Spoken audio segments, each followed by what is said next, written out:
తిరుమల లడ్డు వ్యవహారంలో ప్రభుత్వం కీలక నిర్ణయం తీసుకుంది. అక్రమాలపై సిట్ ఏర్పాటు చేస్తామని సీఎం చంద్రబాబు తెలిపారు. ఐజీ లేదా ఆ పై స్థాయి అధికారితో సిట్ ఏర్పాటు చేస్తామన్నారు.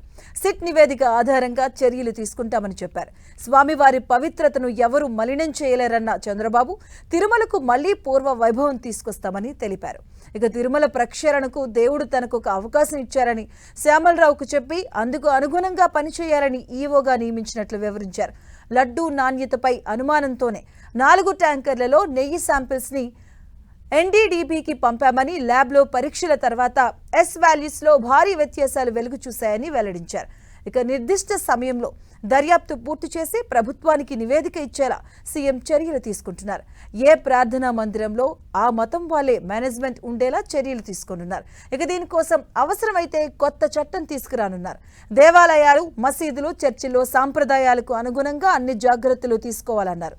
ఇక ప్రతి మతం వారి ఆచారాలకు విలువనిచ్చేలా చర్యలు తీసుకోవాలని అధికారులకు సూచించారు. ఇక అన్ని దేవాలయాల్లో ఆగమ శాస్త్రాల ప్రకారం సంప్రోక్షణ, శుద్ధి కార్యక్రమాన్ని, ఆలయ సేవలు, ప్రసాదాల నాణ్యతపై ప్రత్యేక దృష్టి పెట్టాలన్నారు. రాష్ట్రంలోని దేవాలయాల నిర్వహణపై అన్ని స్టడీ చేసి సంబంధిత వర్గాలతో చర్చించి స్టాండర్డ్ ఆపరేటింగ్ ప్రొసీజర్స్ ను రూపొందించాలన్నారు సీఎం.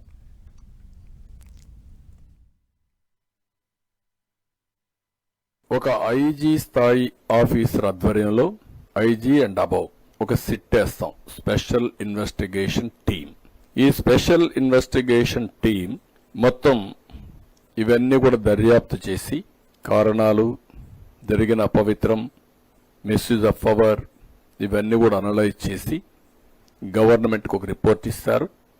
దానిపైన గవర్నమెంట్ చాలా కఠినంగా యాక్షన్ తీసుకొని తద్వారా భవిష్యత్తులో ఇలాంటి జరగకుండా ఏమేం చేయాలనో అవన్నీ చేస్తాం.